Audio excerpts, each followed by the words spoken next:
Le puse aquí a Marcos 3, 7 al 19 lo que es obvio. Le puse la multitud que seguía a Cristo y la elección de los 12 apóstoles. Así de simple. La multitud que seguía a Cristo y la elección de los 12 apóstoles. Bueno, vamos a hablar rápidamente de qué fue lo último que nosotros estudiamos, porque ya tiene algo de tiempo que no he estado detrás del púlpito y especialmente no hemos visto Marcos en un rato. Entonces vamos a ver un repaso a unos minutos. Bien, lo último que nosotros estudiamos fue la sanación del hombre de la mano seca, que ustedes lo pueden ver en el título, ahí mismo en el capítulo 3 del versículo 1 al 6. ¿Okay? Entonces, esto sucedió en una serie de sanaciones y milagros que Dios hizo, que Jesucristo hizo en el día sabático. Entonces, esta serie de sanaciones o de milagros y de eventos que sucedieron en los días sabáticos, realmente esto trajo mucha atención a la persona de Cristo Jesús, porque se supone que como judíos no podían trabajar o hacer nada en sabático, pero esto era por tradición humana, de hombres, y Cristo Jesús rompió estas tradiciones y Él dijo, ahora, ciertamente Dios Padre sí puso reglas tocante al sábado, eso es cierto, pero muchas de estas cosas que ellos seguían o reglamentos en cuestión al sábado no fueron dados por Dios sino por hombres. Entonces estas llegaron a ser más importantes que lo que Dios fijó, ¿sí? Entonces nuestro Señor Jesucristo dijo, pues yo voy a servir a Dios, no voy a servir al hombre. Entonces Él quebrantaba estas cosas o estas tradiciones hechas por hombres tocante al sabático. Entonces dentro de esta serie de varias sanaciones y milagros en sábado estuvo ese que vimos la última vez, que fue la sanación del hombre de la mano seca. Y lo que aconteció con eso fue que para este punto ya Jesucristo ya estaba aquí, lo traían bien atravesado los fariseos y los religiosos judíos. Entonces ellos dicen, bueno, vamos a ir con los herodianos, y se hacen una alianza con los herodianos. Recuerden, los herodianos eran judíos también, pero eran judíos que estaban a favor de Herodes, ¿sí? En este caso era Herodes Antipas, quien estaba, ya no era Herodes el Grande. Herodes el Grande murió 2 años después, o el año del nacimiento de Cristo Jesús, por ahí así. Entonces Herodes Antipas es uno de los hijos de Herodes el Grande. Fue durante ese tiempo en que sucedió este acontecimiento, y los herodianos, como lo mencioné, eran judíos políticos, jugaban al politiquillo, ¿no? Entonces ellos estaban a favor de Herodes y de los romanos en cierta manera, y por lo general se odiaban los fariseos con los herodianos, se odiaban a muerte, pero tenían un enemigo en común, Cristo. Y obviamente el enemigo de mi enemigo es mi amigo. Entonces los herodianos se juntan con los fariseos y buscan destruir a Cristo Jesús. Y esto lo vimos en el versículo, vamos a leerlo rápidamente, el 6, 3:6. Y salidos los fariseos tomaron consejo con los herodianos contra él para destruirle. Entonces ellos se juntaron para buscar la forma de destruir a nuestro Señor Jesucristo, porque Él sanaba en día sabático y trabajaba en día sabático, y rompía las reglas que los hombres y los escribas habían hecho. Lo odiaban. En respuesta a esto, nuestro Señor Jesucristo decide retirarse, que es lo que vamos a ver el día de hoy. Decide Él retirarse de ahí y buscar un tiempo de relajación con sus discípulos, pero ciertamente esto no sucedió, porque eso es lo que vamos a ver hoy. Porque las multitudes le siguieron. No importaba a dónde iba nuestro Señor Jesucristo, ahí van las masas, ¿no? Ellos estaban en busca del milagro, ahí estaban ellos. Entonces vamos a estudiar de eso, y a partir del versículo, ¿dónde está? El versículo 13, vamos a estar hablando también de la elección de los 12 apóstoles. Ahora, esto es muy interesante porque tanto en el capítulo 1 como en el capítulo 2, nosotros ya vimos la elección de 5 de ellos, ¿sí? Nosotros ya vimos la elección de Pedro, vimos la elección de su hermano Andrés, vimos a Juan y su hermano Jacobo, y por último ya vimos la elección de Leví. Ahora, tenemos que entender una cosa muy interesante. Entonces le faltaban 7, ¿no? O sea, son 12, pero ya tenía esos 5. Pero hay que entender una cosa.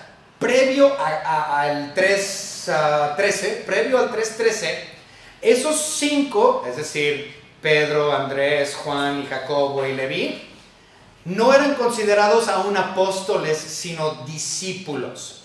Entonces no es sino hasta el 3:13 que él ya por fin los llama apóstoles, ¿sí? E incluye a 7 adicionales. No eran discípulos sino hasta aquí, no eran apóstoles sino hasta el 3:13. Previo a esto, estos 5 todavía no eran considerados apóstoles, simplemente discípulos. Entonces vamos a hablar de eso también el día de hoy. ¿Okay?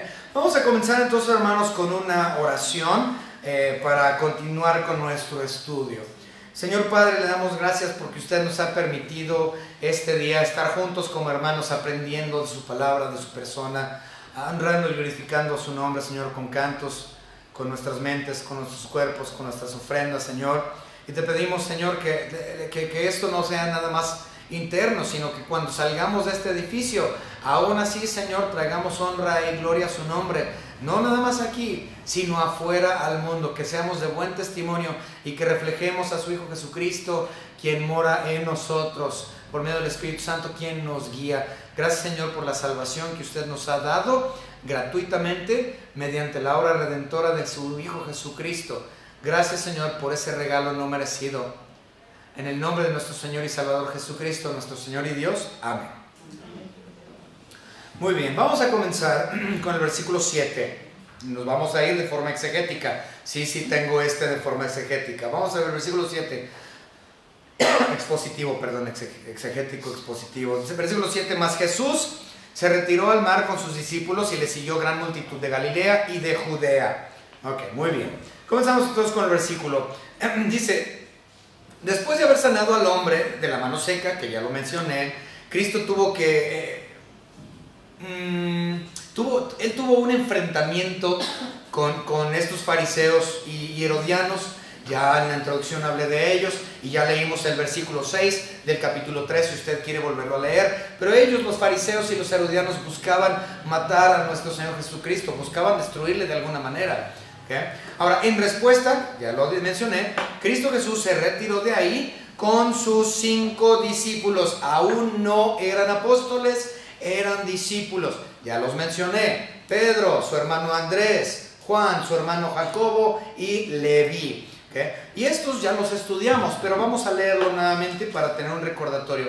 Marcos, vámonos rápidamente a Marcos capítulo 1 y del versículo 16 al 20. Vamos a leerlo rápidamente. Marcos 1, 16 al 20. Aquí vemos a los primeros 4 y los 4 eran pescadores. Dice, andando junto al mar de Galilea, vio a Simón. Sabemos que Simón es Pedro. Cristo Jesús le cambia el nombre y vamos a hablar un poco acerca de eso también hoy. Entonces, andando junto al mar de Galilea, vio a Simón, Pedro, y a Andrés, su hermano, que echaban la red en el mar porque eran pescadores. Y les dijo Jesús, venid en pos de mí y haré que seáis pescadores de hombres. Ahí están los primeros 2. Ahora vamos a ver los siguientes 2, versículo 18. Y dejando luego sus redes le siguieron. Pasando de ahí un poco más adelante, vio a Jacobo, hijo de Zebedeo, y a Juan, su hermano. Que entonces Zebedeo era el papá y tenía 2 hijos, Jacobo y Juan, el discípulo amado. También ellos en la barca que remendaban las redes, y luego los llamó, y dejando a sus padres Zebedeo en la barca con los jornaleros, le siguieron. Ahora, posteriormente nosotros vimos la elección de Leví en el capítulo 2, versículo 13 al 17. No lo vamos a leer todo, pero nada más una sección 2, 13 al 17. Dice, después volvió a salir del mar y toda la gente venía a él y le enseñaba. Y al pasar vio a Leví, hijo de Alfeo, sentado al banco de los tributos públicos. Y le dijo, sígueme. Y levantándose, le siguió. Entonces, estos son los primeros 5 discípulos que nuestro Señor Jesucristo tuvo. Aún no se llamaban apóstoles. Eso viene posterior. Entonces, cuando nosotros leemos Marcos capítulo 3 y versículo 7, que dice, mas Jesús se retiró al mar con sus discípulos, está hablando de esos 5, para ser específico. Los otros 7 todavía no estaban con él. Ahora, hay quienes consideran, porque recuerden que antes de escoger a los 12, había otro grupo de llamados.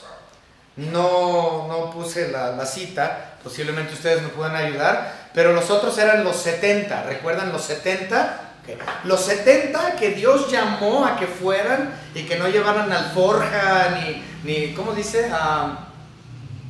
No lleves alforja ni segunda túnica, ¿no? Segundo vestido, vayan así y Dios proveerá. Entonces, previo a los 12, nuestro Señor Jesucristo ya tenía a 70 que Él había llamado. Entonces el asunto es, no sabemos si, porque no nos dice ningún evangelio, si el versículo 7 de Marcos 3 se está refiriendo nada más a los 5, otra vez, Pedro, Andrés, Jacobo, Juan y Leví, o si entre estos también se incluían algunos de los 70.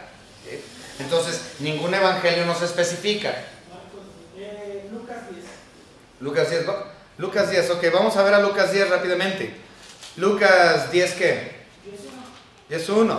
Ok, vamos, gracias hermano. Lucas 10.1, Lucas 10.1 dice la palabra de nuestro Señor. Dios, después de estas cosas, designó el Señor también a otros 70, a quienes envió en dos, delante de él a toda la ciudad, el lugar donde había de ir. Entonces no sabemos si entre estos discípulos que están acompañando a nuestro Señor Jesucristo están incluidos algunos de los 70, se desconoce.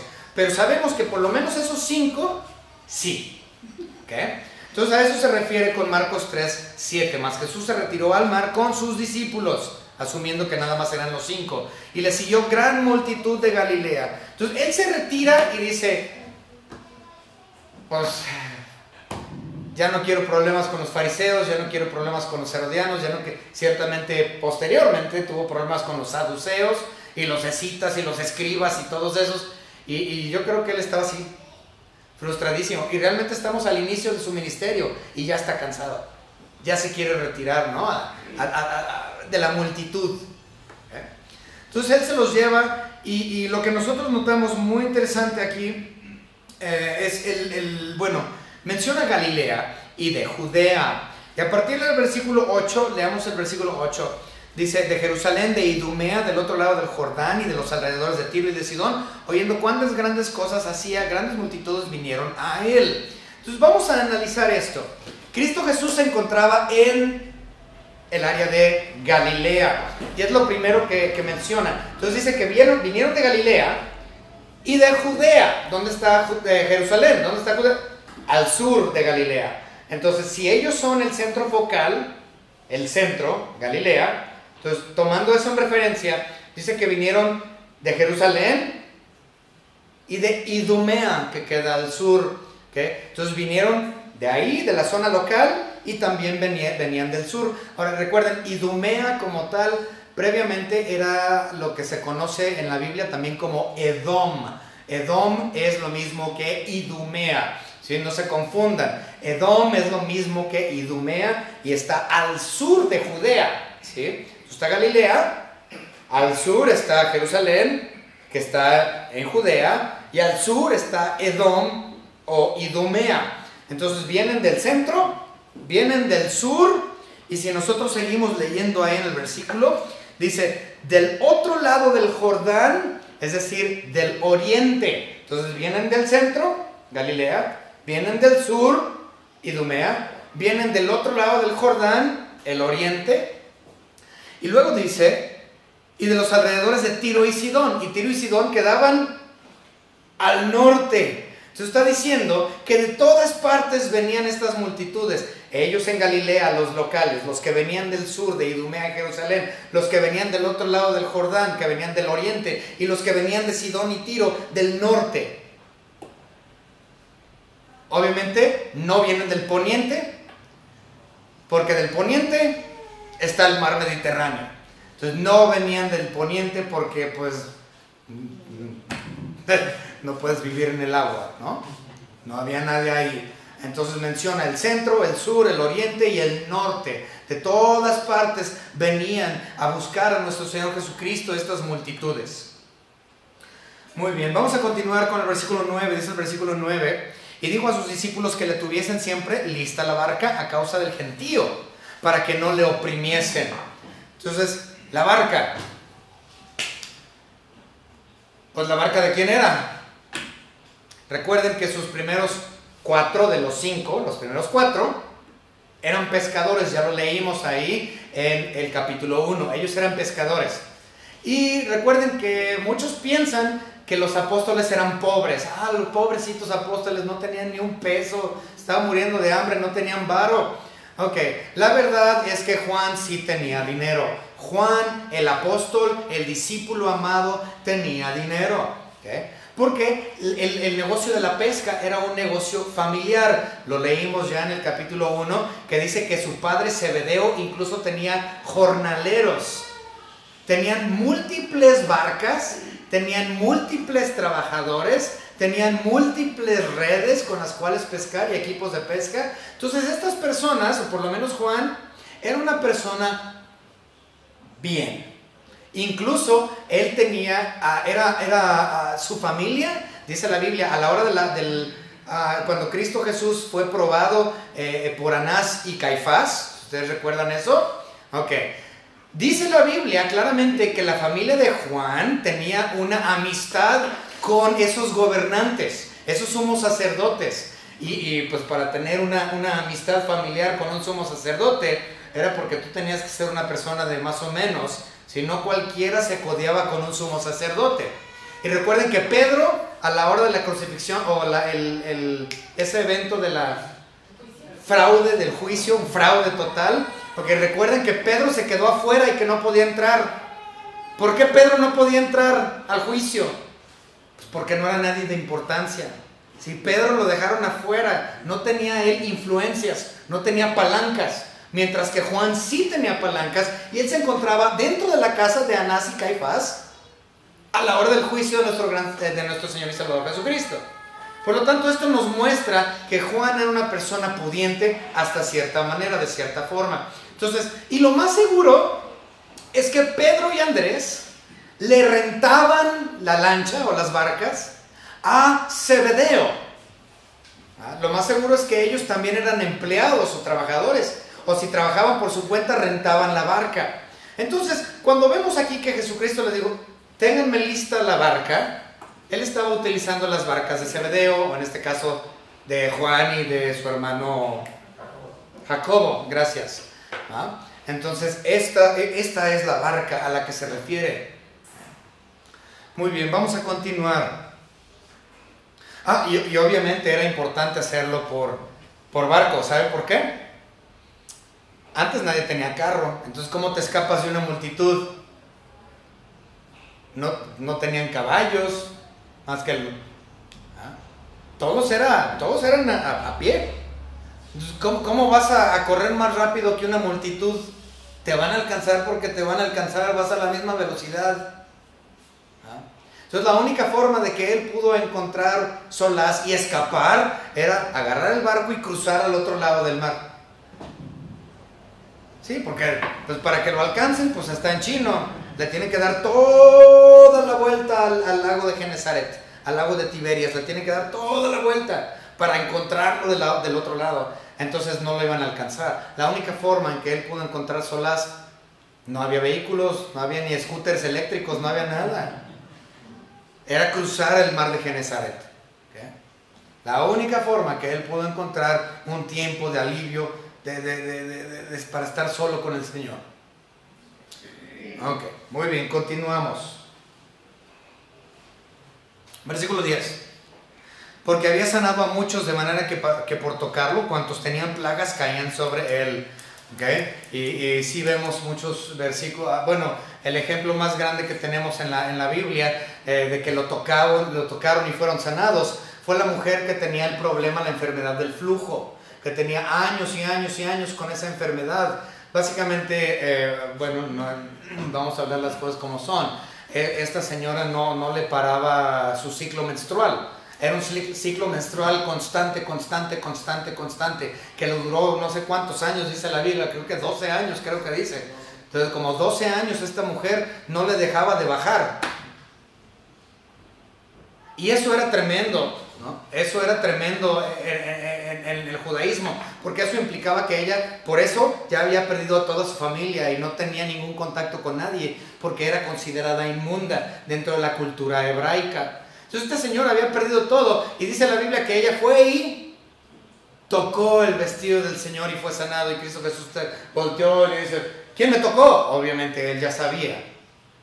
Pero ese es uno de los ejemplos más grandes que tenemos en cuestión a este versículo del 3:10. Dice, le tocaban y caían sobre él, eran sanados por la manera que por tocarle eran sanados. Dice el versículo 11. Ahora, antes de meternos con el versículo 11, quiero hablar de una cosa para darle algo de aplicación a esto. Sí, es importante tratar de darle aplicación. Una cosa que a mí se me dice interesante es que Cristo Jesús estaba alejando de las multitudes. Él no vino para agradar a las masas. Entendamos eso. Porque si Él hubiera venido para agradar a las multitudes, Él hubiese estado ahí con ellos, agradándolos y haciendo lo que les placía a ellos. Él no vino para tener grandes masas de personas siguiéndolo a causa de sus milagros y sus sanaciones.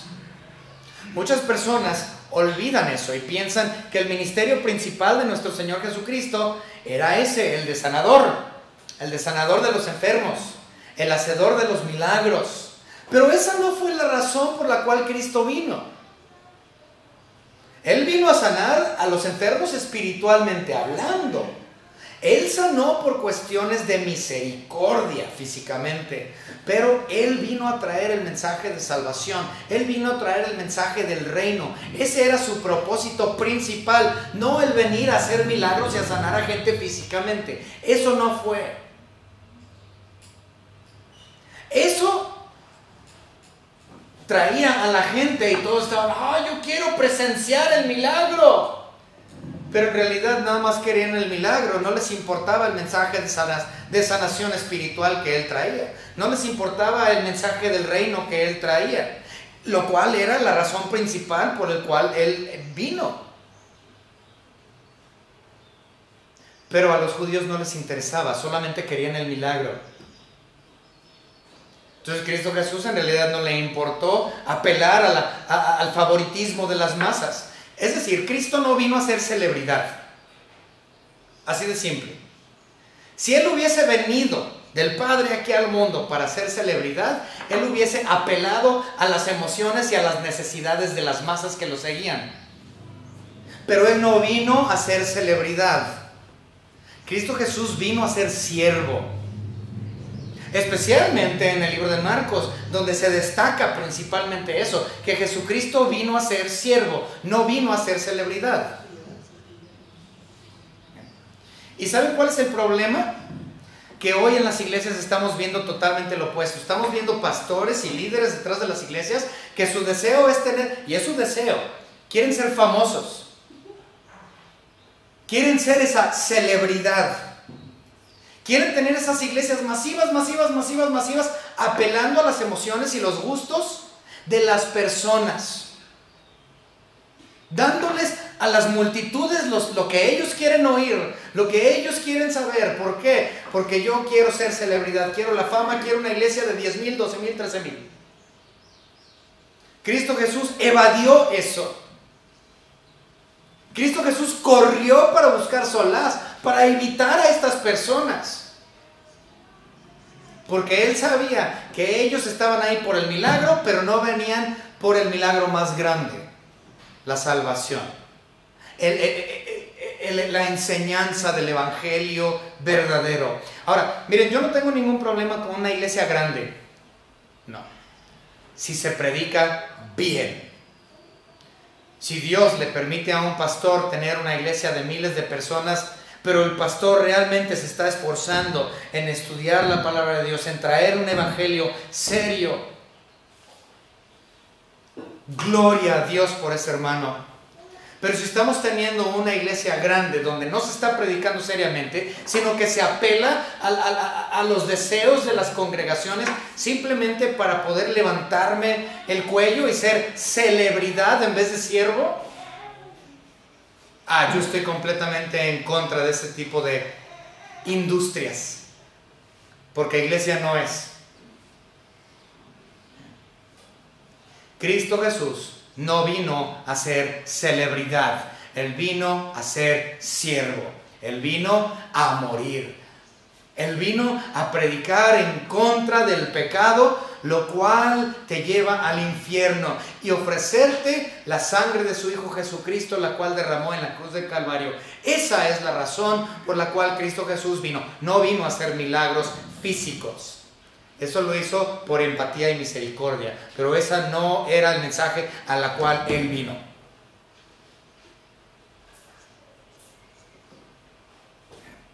Entonces, Él se aparta de estas personas. Esa es la aplicación que le voy a dar.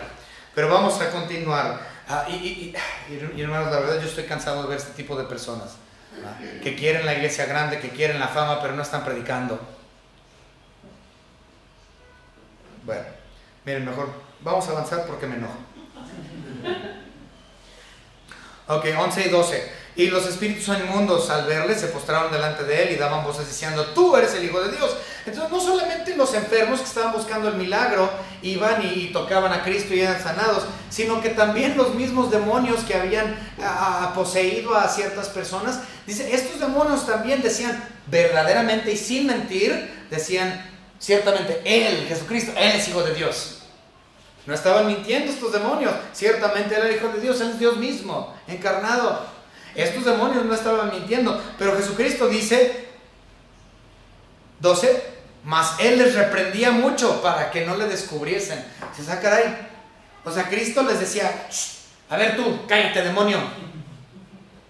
No sueltas la sopa de quién soy. Es muy extraño. ¿Qué no diríamos? Pues que aprendan, que sepan quién es Él.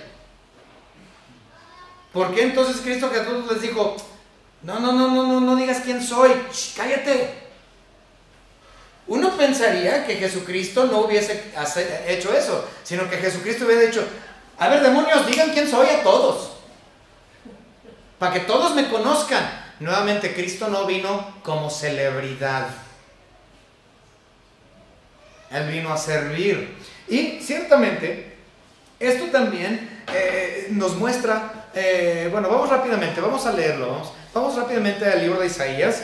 Recuerden que el libro de Isaías tiene mucho que ver con Cristo. Cristo Jesús mismo citó más el libro de Isaías que cualquier otro libro del Antiguo Testamento. Vamos rápidamente a Isaías capítulo 42 y vamos a leer el versículo 1. Isaías 42:1 dice: he aquí mi siervo, y le sostendré, mi escogido, en quien mi alma tiene contentamiento. He puesto sobre él mi espíritu, él traerá justicia a las naciones. Y así fue. Él vino como siervo, no vino como celebridad. Él no vino para que se diga: ese es Cristo, apláudanle.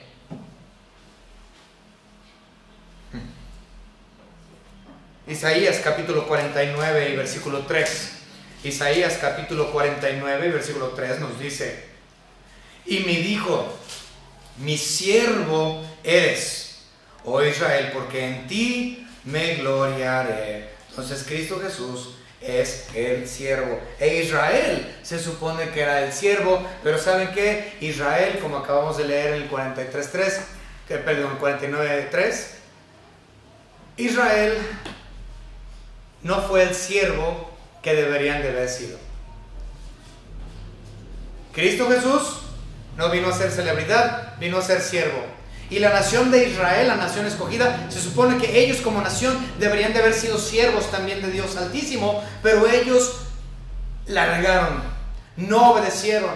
En vez de impartirle el evangelio a todo el mundo, dijeron: no, gentiles perros. A los gentiles no se les merece dar el evangelio, porque el evangelio, la palabra de Dios y Dios Jehová, es de los judíos exclusivamente, y por lo tanto Israel no fue un buen siervo.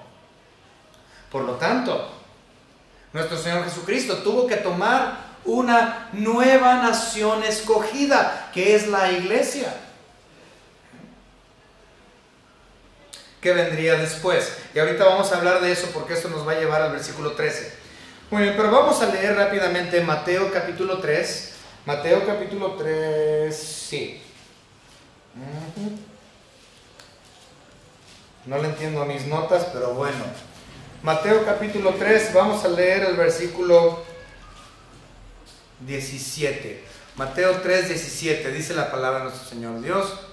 Y hubo una voz de los cielos que decía: este es mi Hijo amado, en quien tengo complacencia. Obviamente esto tiene que ver con Isaías 42:1, que ya leímos, que el Espíritu Santo vino sobre él. A él estaba hablando Isaías 42:1. Ok, entonces, Cristo Jesús tuvo, por lo tanto, que comenzar una nueva nación santa, una nueva nación escogida, que posteriormente nosotros llegaríamos a conocer como la Iglesia del Nuevo Testamento, comenzando con Hechos capítulo 2. Pero Dios tuvo que hacer preparativos, Cristo tuvo que hacer preparativos para que ese cuerpo llegara a ser en un tiempo no tan lejano. ¿Okay? Pero vamos a ver el versículo 13 de nuestra lectura de aquí de Marcos 3. Marcos 3:13 dice: después subió al monte y llamó así a los que él quiso y vinieron a él. Aquí hay algo que falta. Se nos dice que Cristo Jesús fue al monte, pero ¿y para qué? ¿Para qué subió al monte? ¿Cuál es la razón de subir al monte? ¿Qué hizo hacer al monte antes de escoger a los 12? El hermano lo acaba de mencionar. Lucas sí nos dice. Vamos rápidamente a Lucas, capítulo 6. ¿Dónde estoy? Creo que ese es capítulo 6. Sí, Lucas 6. Vámonos rápidamente a Lucas, capítulo 6 y versículo 12. Lucas 6, 12. Si nosotros leemos ahí, vemos que él se fue claramente al monte para orar, para pedirle al Padre por que él tomara la decisión correcta. Bueno, no lo dice así, pero está implícito. Vamos a verlo. Lucas capítulo 6 y versículo 12. En aquellos días él fue al monte a orar y pasó la noche orando a Dios. Y al día siguiente llama a sus discípulos y los hace apóstoles. Y escoge a los otros 7 adicionales que faltaban. ¿Sí? Entonces, esa oración era para poder tomar una decisión correcta en tocante a quién iba él a escoger. Ahora, esto es muy importante porque, fíjense, muchas veces nosotros, miren, la verdad, vamos a ser sinceros, y ustedes lo saben muy bien, y también es mi culpa, entonces no nos hagamos tontos ninguno. Nosotros muchas veces, la mayoría de las veces, tomamos decisiones, y nada más tomamos la decisión por tomar la decisión porque se nos hace fácil. Pero no tomamos una decisión muchas veces en oración. No tomamos una decisión en oración. Si nosotros tenemos una decisión que debemos de tomar, algo, tienes que ir a Dios en oración. Señor Dios, por favor, dame sabiduría. Por medio de tu Espíritu Santo, dame la guía para que yo pueda hacer una decisión dentro de tu voluntad y conforme a tu bendita palabra. No nos hagamos tontos, no lo hacemos. Muy pocos de nosotros. Se nos hace muy fácil simplemente decir: pues mi libre albedrío y yo escojo acá y voy a hacer esto y hago y deshago. Y hacemos, hermano, hacemos tantas veces las decisiones más tontas porque no nos paramos a pensar, a ver, ¿qué es lo que va a agradar a Dios? ¿Que esta decisión está dentro de su voluntad? ¿Esta decisión está conforme a su palabra? ¿Esta decisión la estoy tomando conforme a la guía del Espíritu Santo? Cristo mismo, quien es Dios, se sometió a la autoridad de Dios Padre, y siendo Él Dios mismo, se puso en oración. ¿Y nosotros? Si el cristiano debe de ser más como Cristo es cada día, entonces aprendamos a hacer nuestras decisiones dentro de la oración, dentro de la palabra de Dios, dentro de su voluntad. Si Cristo Jesús lo hizo, pues, imagínense nosotros, debemos de hacerlo aún más. Tomen decisiones en oración por medio de la guía del Espíritu Santo y de su bendita palabra. Todos somos culpables de esto. Hagamos decisiones dentro de la voluntad de Dios. en oración. Vamos a continuar. Entonces es un ejemplo muy muy vivo que podemos aplicar a nuestras vidas con una facilidad tremenda. Ok, vamos a continuar entonces. Seguimos en el versículo 13. Esto de los 12 apóstoles, entonces dice, y llamó así a los que él quiso y vinieron a él, y estableció a 12 para que estuviesen con él y para enviarlos a predicar. Vamos a hablar acerca del número 12. El número 12 como tal es muy importante a lo largo de las escrituras. El número 12 aparece en gran cantidad de veces. Obviamente el más reconocido pues, son las 12 tribus, ¿no? Pero cuando nosotros utilizamos o vemos el número 12, ahora ustedes saben muy bien que yo no soy muy aficionado a la numerología, pero sí hay ciertos números que son importantes, que son muy obvios dentro de la Biblia, que tienen un significado y una importancia, como el número 1, el número 2, el número 3, el 4, el 5, el 6, el número 10, el número 12, el número 40, el número 50. Entonces, estos números como tal sí tienen un significado muy importante. Y a lo largo de la Biblia, el número 12 como tal, en referencia a numerología, siempre tiene que ver con gobierno. El número 12 implica algún tipo de autoridad o gobierno. ¿Okay?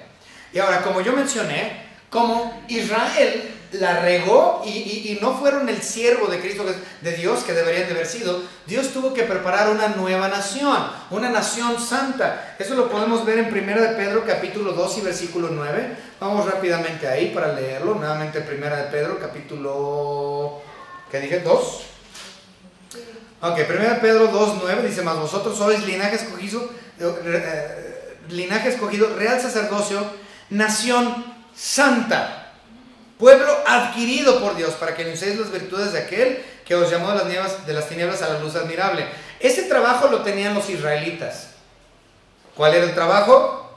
Anunciar las virtudes de aquel que os llamó de las tinieblas a la luz admirable. Ese era el trabajo de Israel, pero ellos rotundamente fracasaron. Ahora nuestro Señor Jesucristo tiene que poner una nueva nación santa, escogida de Dios, que haga el trabajo que Israel no hizo. Entonces, si hay una nueva nación, entonces eso implica que debe de haber un nuevo gobierno bajo el cual esa nación está establecida, ¿no es cierto? 12 apóstoles, el número 12 implica gobierno. Cristo Jesús estableció a 12 porque ellos iban a ser el gobierno de esa nueva nación santa que habría de venir. Ciertamente la Biblia nos dice que nos apeguemos a la doctrina de los apóstoles. Estamos cimentados sobre la doctrina de esos 12. Es decir, sobre la autoridad que Dios le dio, el gobierno que Dios le dio a ellos. Sobre eso está fundada. Bueno, obviamente la fundación, la roca misma, la piedra angular es Cristo. Sobre esta roca edificaré mi iglesia, no hablando de Pedro, sino de Cristo mismo. Pero nosotros estamos fundamentados sobre la doctrina de los apóstoles. Es decir, nuestro gobierno como institución o nación santa es el gobierno de los 12. Por lo tanto, Dios tuvo que establecer el gobierno de ellos previo a establecer la nación que Él escogería, que es la iglesia. ¿Va? Muy interesante. Entonces el número 12 es importante en este caso. Hermano Omar, ¿me podría cerrar las puertas? Porque ya me encandilé, pero muy feo. Ya no puedo ni leer. Espérenme.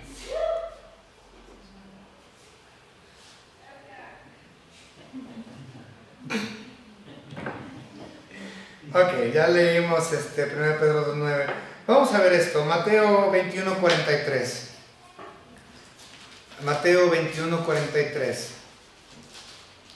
Dice la palabra de nuestro Señor Dios: por tanto os digo que el reino de Dios será quitado de vosotros, es decir, de Israel, y será dado a la gente que produzca los frutos de él, es decir, a la iglesia que vendría. Entonces se le quitó a Israel y se le dio a la iglesia que vendría bajo los estatutos o los fundamentos de los 12, o la autoridad que Dios le dio a esos 12. ¿Va? Entonces esto es muy importante, no lo olviden. Vamos a continuar con los versículos 14 y 15. Ya casi terminamos, ok. Y estableció a 12 para que estuvieran con él y para enviarlos a predicar. Entonces, ¿para qué los escogió? Los escogió para 3 cosas. Dice, número 1, para que estuvieran con él, es decir, para que aprendieran de él de forma empírica. Y el siguiente, para enviarlos a predicar. Eso es lo que significa la palabra apóstol. Apóstol significa enviado fuera. Entonces los llamó para que aprendieran de él, los llamó para enviarlos fuera a que ellos predicaran, es la misma palabra apóstol. Y 15, y que tuviesen autoridad para sanar enfermedades y para echar fuera demonios. Esta es la razón por la cual los escogió. Pero no solamente eso, los escogió para que ellos fueran enviados como apóstoles y que le enseñaran a otros también lo mismo que ellos habían aprendido. Eso lo podemos ver en 2 Timoteo capítulo 2, versículo 2. Se nos es dado a nosotros que hemos sido receptores de la gracia de nuestro Señor Jesucristo, que lo que nosotros aprendamos, lo que nosotros hemos aprendido, se lo enseñamos también a otros. Es una reproducción. Entonces, estas son las razones por las cuales Dios escogió a estos. Primero, para que aprendieran de Él. Segundo, para enviarlos. Terceros, para que con autoridad fuesen el gobierno de la iglesia que vendría. Y para que ellos pudieran enseñar a otros. Esta es la razón por la cual Dios estableció a los 12 apóstoles. Ahora, vamos a leer esto rápidamente y no los vamos a ver uno por uno porque pues no tenemos el tiempo y aparte no es el momento. Pero vamos a leer 15, 16, 17, 18, 19. Dice, y que tuviese, 16. Dice, vamos a ver a quiénes escogió, vamos a ver a estos 12. A Simón, a quien puso por sobrenombre Pedro, a Jacobo, hijo de Zebedeo, y a Juan, hermano de Jacobo, a quienes apellidó Boanerges, esto es, hijos del trueno, a Andrés, Felipe, Bartolomé, Mateo, Tomás, Jacobo, hijo de Alfeo, Tadeo, Simón, el cananista, y Judas Iscariote, el que lo entregó, y vinieron a casa. Ahí está la lista de los 12. Pero hay 4 listas en el Nuevo Testamento de los 12. Hay 4 listas, ¿sí? Esta es una. La otra lista la podemos ver en Mateo 10, 2 al 4. No la vamos a leer, pero en Mateo 10, 2 al 4 tenemos otra lista. En Lucas 6, 14 al 16 tenemos otra lista. Nuevamente Lucas 6, 14 al 16 tenemos otra lista de los 12. Y en Hechos 1, 13. Estas son las 4 ocasiones donde tenemos una lista de los 12 apóstoles. Ahora, si hay algunos cambios entre uno y el otro, dicen, pues es que entonces la Biblia se contradice. No, recuerden que hubo cambios de nombres. ¿Sí? Nuestro Señor Jesucristo hizo cambios de nombres. Si nosotros lo vemos en armonía y vemos las 4 listas, sí van a haber algunas distinciones, pero es que hubo cambio de nombres. No es que la Biblia sea una discrepancia o que esté errada. Hay cambio de nombres, los nombres son muy importantes. Obviamente nosotros ya vimos que a Simón se le llamó ¿qué? Pedro, piedra pequeña. A Mateo se le llamó, perdón, al revés, a Leví se le llamó y Mateo significa eso, regalo de Dios. Muy bien, ok. Ahora, más adelante, nuestro Señor Jesucristo, años más tarde, a Saulo lo llamó Pablo, okay, el pequeño. Okay. Entonces, nuestro Señor Jesucristo hizo cambios de nombres. Okay. A Bartolomé era Natanael, muy bien. Entonces en algunos lugares dice Bartolomé, en otros dice Natanael, pero es el mismo. Okay. Y luego también tenemos a estos dos que dicen que los apellidó Boanerges, que es a Juan y a su hermano Jacobo. Les cambió el apellido y les puso Boanerges a los dos, que significa hijos del trueno. Muchas personas asumen, y yo fui uno también, que así les llamaron porque su papá era tremendo, ¿sí? Porque Zebedeo era tremendo y por él se le llamó hijo del trueno, porque Zebedeo era el trueno, ¿no? Hombre bien duro. Pero la verdad es que no era una referencia a Zebedeo, sino que es una referencia literalmente a Jacobo y a Juan. Es decir, que ellos eran tremendos. Eran tremendos ellos, eran realmente espantosos. Y nosotros no nos ponemos a pensar en eso, porque la Biblia nos dice que Juan es el discípulo amado. Entonces, ay, el discípulo amado, ¿cómo va a ser un chiquillo tremendo? Recuerden que Juan era un muchacho, tenía 13, 14 años de edad cuando él empezó a andar con Cristo Jesús. Era el más chico de todo el grupo, era muy pequeño Juan, pero a esas edades se le llamaba hijo del trueno, o sea, eres tremendo, chiquillo mocoso. Y pues eso me acuerda a mí. Para ustedes, para algunos, no todos me conocieron de chiquillo, pero cuando yo tenía esas edades, ¿cómo era yo? ¡Híjole, tremendo! Ok, pues básicamente así era Juan y Jacobo. Entonces ellos eran hijos del trueno y Cristo Jesús así los denominó, Boanerges, hijos del trueno. Ahora una cosa muy interesante, que aquí dice Boanerges y luego dice su definición, hijos del trueno. Eso es realmente una nota específica para los lectores de Marcos, ¿sí? Porque obviamente los lectores de Marcos se supone que eran los romanos, ¿no? Entonces un romano obviamente no iba a saber qué significaba la palabra Boanerges. Por lo tanto, Marcos tuvo que explicarle a sus lectores lo que significaba Boanerges. Y esto es algo muy típico del Evangelio de Marcos. Hay muchas notas a los gentiles, pongámoslo así. Hay muchas notas a los gentiles donde Marcos tiene que explicarle a sus lectores a qué se refiere. Porque ellos como romanos gentiles pues no iban a entender. Vamos a ver algunos de esos nada más para verlos, ¿sí? Ok. Vamos a ver estas notas a los gentiles. ¿Dónde lo puse? ¿Quién sabe? Sé que aquí lo escribí en algún lugar. Ya. Ok. Notas a los gentiles. Vamos rápidamente a Marcos 5:41. Marcos 5:41. Fíjense, vamos a ver estas notas a los gentiles. Y tomando la mano de la niña le dijo, Talita Cumi, que traducido es, niña, a ti te digo, levántate. Entonces tuvo que explicar lo que significa Talita Cumi. También lo vemos en el 7:11. Vamos rápidamente al 7:11. En el 7:11 vamos a ver esta referencia especial a los gentiles. 7:11 dice, pero vosotros decís, basta que diga un hombre al padre o a la madre, es corbán.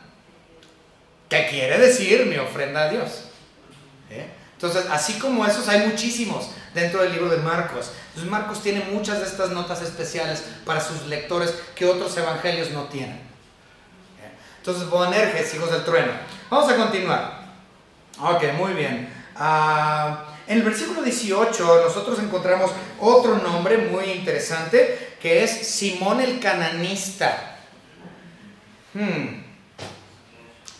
¿Cómo que cananista? ¿Eso significa su raza o de dónde proviene? No. Y muchos dirían, ay, pues es que ellos estaban en tierra de Canaán, ¿no? Entonces por eso Simón el cananista, porque no tiene nada que ver con la región, no tiene nada que ver con el lugar. La palabra cananista realmente viene del hebreo cananea, que como tal significa celos o celoso. ¿Celoso a qué? A su patria. Por ejemplo, hay muchas personas muy patriotas, hasta se dejan el bigote de Pancho Villa todo el año. ¿Sí? Entonces, sí hay personas bien patriotas aquí en México, en nuestra nación. Ellos son personas celosas de México. Igual, esto era básicamente un cananista. Era una persona altamente celosa y patriota de su país. Eso es lo que significa cananista. Ahora, Simón el cananista también es conocido con otro nombre en la Biblia que es Simón el celote. Ahora, Simón el celote como tal,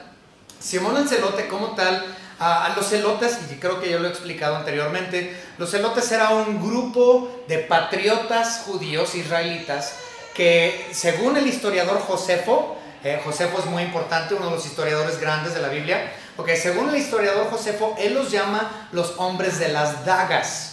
Los hombres de las dagas. ¿Por qué? Porque si tú eras un celote, tú tenías una daga contigo. Y tu deber como ciudadano celoso de tu nación era encontrarte a los romanos para matarlos. ¿Sí? Ese era tu trabajo como miembro de los celotes. ¿Sí? Por lo tanto, Simón el Celote era un asesino. ¿Okay? Comprendámoslo. Pablo también era un asesino. Por lo tanto, estamos viendo que nuestro Señor Jesucristo, entre sus apóstoles, tenía uno que era hijo del dos, que eran hijos del trueno, tremendos, y dos asesinos, y uno traidor, Leví, traidor a su patria. No, hombre, rata. Sí, estamos viendo un grupo de personas horribles que nuestro Señor Jesucristo juntó para que fueran sus apóstoles. Entonces no me digan que no hay oportunidades para la gente de afuera. Sí hay oportunidad para la gente de afuera. Desde el asesino peor, Dios salva. Cristo salva. ¿Okay? Una cosa que se me hace cómico, para terminar con esto, en realidad nunca me había puesto, bueno, sí lo había pensado, pero no así. Yo creo que había unas tensiones tremendas entre los apóstoles, viniendo de diferentes lados y bajo diferentes circunstancias. Y si nosotros nos ponemos a pensar en una persona como Simón el Celote, imagínense, cuando él se dio cuenta que Leví era uno de los 12, Leví, el que había trabajado para Roma, el que era considerado traidor a su patria, y ahora tiene que ser un apóstol, un hermano, junto con Simón el Celote. No nos ponemos a pensar en eso, pero realmente yo creo que había mucha tensión entre los apóstoles de Jesucristo y mucho entre estos dos. Aunque la Biblia no nos dice nada de que tuvieron problemas entre esos dos específicamente, pero yo considero que sí. Ok, muy bien, vamos a terminar entonces con el versículo 19 y 20 para darle fin. Dice: Andrés, Felipe, Bartolomé, Mateo, Tomás, Jacobo, 19 y 20. Y Judas Iscariote, que lo entregó, no vamos a hablar de ese. Y vinieron a casa. Todos vinieron a casa, es decir, a la casa donde nuestro Señor Jesucristo se encontraba en Capernaum, muy posiblemente la casa de Pedro, o incluso, como ya lo habíamos mencionado, la suegra de Pedro. Muy posiblemente la casa de la suegra de Pedro o la casa de Pedro mismo. No sabemos con exactitud. Ahora, vamos a hacer nada más una mención en el versículo 20. Y se agolpó de nuevo la gente de modo que ellos ni aún podían comer pan. Ahora, una cosa interesante, y con esto terminamos. Entre el versículo 19 y el versículo 20 sucedieron muchos eventos que Marcos no menciona. ¿Okay? Recuerden que la Biblia no es necesariamente cronológica y los eventos que se describen no necesariamente vienen en orden, o muchas veces se saltan muchas porciones. En este caso, entre el versículo 19 y el versículo 20 sucedieron cosas muy importantes. Como tal, el sermón del Monte de los Olivos. El sermón del monte viene entre el versículo 19 y el versículo 20 y Marcos no lo menciona para nada. ¿Okay? Otros eventos que también sucedieron entre el 19 y el 20 es todo lo descrito entre Lucas 7.1 y Lucas 8.3. ¿Okay? Entonces, básicamente todo el capítulo 7. ¿Sí?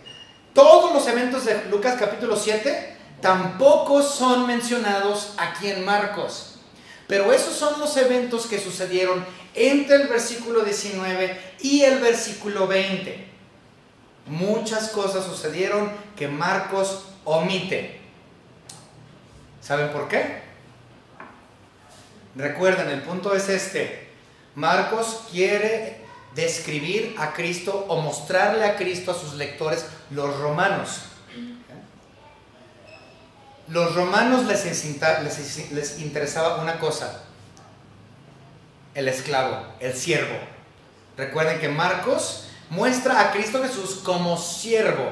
Mateo le enseña como rey, Marcos lo muestra como siervo, Lucas lo tiene como el Hijo del Hombre, y Juan expone a Cristo como rey.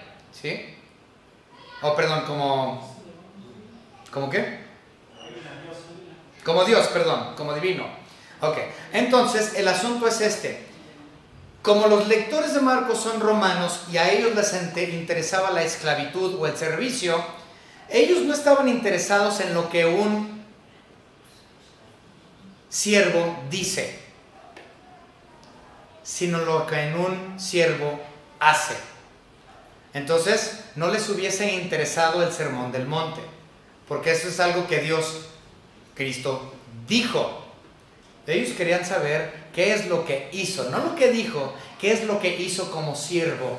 Por lo tanto, como no era el punto principal de Marcos hablar acerca de lo que Cristo dijo, sino más bien acerca de lo que Cristo hizo, él entonces omite todo el sermón del monte y todos los eventos de Lucas capítulo 7. Muy interesante, ¿no? No pierdan de vista eso. Hermanos, nuestro Señor Dios es todopoderoso, la salvación es suya, pero Él como hombre, limitado en su cuerpo de hombre, sin quitarle ningún atributo, obviamente, Él sanaba a los enfermos, que no era su punto principal. Su mensaje era el reino, la salvación, la cruz. Y Él se apartó, no queriendo ser celebridad, sino verdadero siervo, escogiendo a los 12, sujetándose a la oración, sujetándose a Dios Padre como buen siervo perfecto.